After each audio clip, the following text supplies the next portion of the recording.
Maglalabas ng show cause order ang Land Transportation Office Negros Island Region laban sa isang motorcycle rider na sangkot sa road rage incident sa Murcia, Negros Occidental.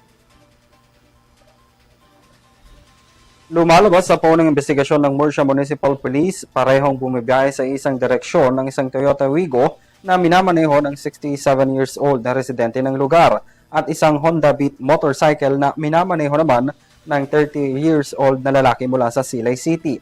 Hinarang umano ng motorsiklo ang sasakyan bago pa ulit-ulit na sinuntok ang driver na nagresulta sa mga sugat sa mukha nito.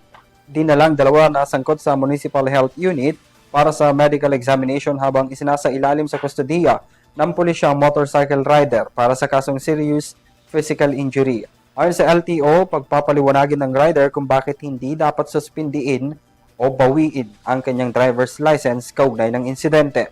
Sa isang panayam naman, iginit ng driver na paulit-ulit umano siyang kinat ng driver ng nakaalitang sasakyan na ikinagalit niya at nagresulta sa assault.